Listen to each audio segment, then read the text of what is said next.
अगर बाद में आपको ये वाली मोटर दी जाए, ठीक है, तो आप कैसे पता करोगे ये एसी है डीसी है? मैंने आपको पहले बताया था पिछली वीडियो में भी, इस बार भी बता रहा हूँ, जिसमें भी आपको इस साइड में एक कट दिखाई दे, ठीक है, तो इससे ये निष्कर्ष निकलता है या तो ये आपकी स्लिप रिंग हो सकती है या फिर डीसी मशीन हो सकती है। क्यों हो सकती है? क्योंकि स्लिप रिंग में भी कार्बन ब्रश का इस्तेमाल होता है और डीसी मशीन में भी कार्बन ब्रश का इस्तेमाल होता है। तब हमारा काम ये रहता है कि इस पार्ट को खोल करके हम क्या देखते हैं कि कम्यूटेटर है या स्लिप रिंग है।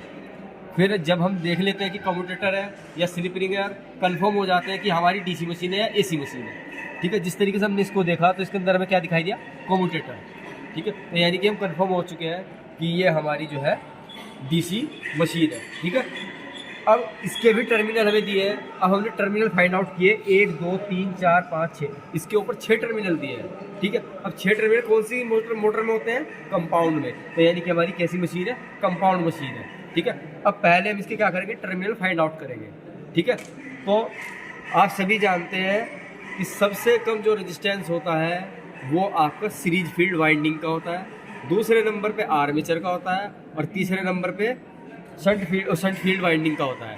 देखो आर्मेचर का वैसे अगर किताबों में पढ़ा जाए तो लगभग 0.5 के आसपास होता है, ठीक है। पर हमने दूसरे नंबर पे क्यों पहुंचाया? क्योंकि ध्यान रखना कार्बन ब्रश अभी भी जुड़े हुए हैं, ठीक है। और कार्बन ब्रश जो होते हैं आपके, उनका रेजिस्टेंस हाई होता है, तो जिसकी वजह से क्या हो जाता है, जो हमारा आर्मेचर को जो रेजिस्टेंस किताबों में दिया है 0.5, ठीक है, एक्चुअल में तो वही होता है, पर कार्बन ब्रश के थ्रू यहाँ पे आ रहे हैं टर्मिनल, तो यानी कि कार्बन ब्रश इसके साथ में सीरीज में जुड़े हुए हैं।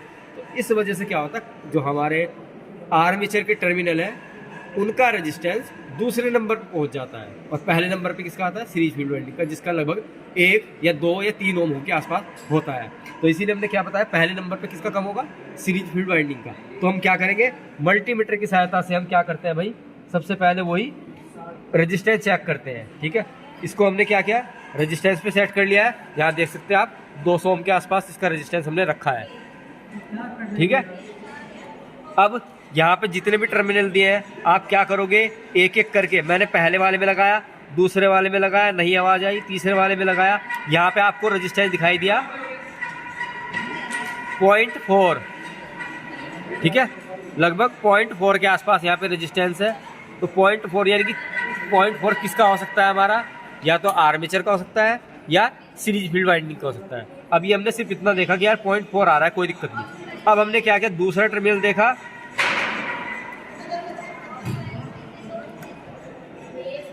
और दूसरे वाले का चेक किया,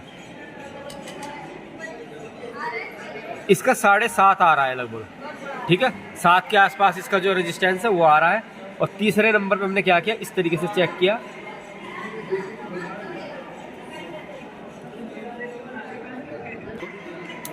अभी नहीं दिखाई दे रहा है, तो हमने क्या किया? इसको थोड़ा सा बढ़ा करके 2000 ओम पे सेट कर लिया। अब हमने क्या किया? इसका रेजिस्टेंस फिर से चेक किया,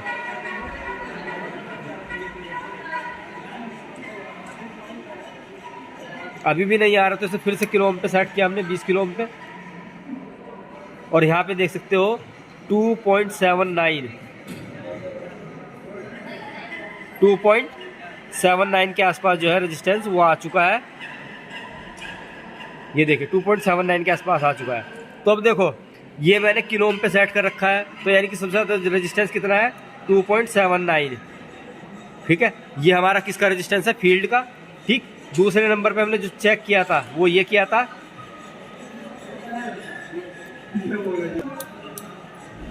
दूसरे नंबर पे जो रेजिस्टेंस चेक किया था वो हमने इसका किया था लगभग 4.5 के आसपास, ठीक है। और तीसरे नंबर पे हमने किसका किया था? इसका किया था। तो देखो सबसे कम कौन सा है? ये लगभग हमारा कितना आ रहा है? 1.5 के आसपास, 1.2 ओम आ रहा है। तो यानी कि हमारी सीरीज फील्ड वाइंडिंग है। ये हमारी आर्मेचर की है, ये हमारी कौन सी है? आर्मेचर की, क्योंकि जो इसका रेजिस्टेंस है वो लगभग ये लगभग 4 के आसपास है। उसका 1.2 था, इसका 4.8 आ रहा है, ठीक है। और तीसरे वाला क्या है? ये इसका है, ठीक है। इस तरीके से क्या करते हैं आप?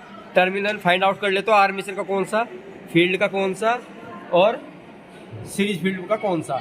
उसके बाद में कंफर्म करने के लिए कि आर्मेचर का कौन सा है, आप यहाँ पे लगाओगे और आर्मेचर के कार्बन बस जहाँ पे लगाओ वहाँ पे लगाओगे।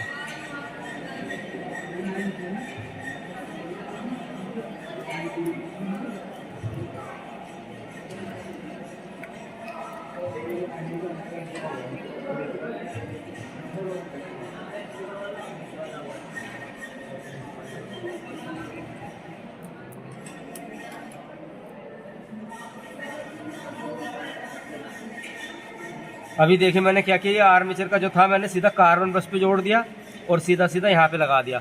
तो इससे क्या हुआ, रीडिंग आ रही है, यानी कि मेरा आर्मेचर का कंफर्म हो चुका हूँ, आर्मेचर का है। दूसरे वाले पे भी लगा करके देख लीजिए, ये भी आर्मेचर का है। क्यों? क्योंकि आर्मेचर पे लगाने से इस पर क्या आ रहा है, कंटिन्यूटी आ रही है। देखिए इस पर रीडिंग आ रही है।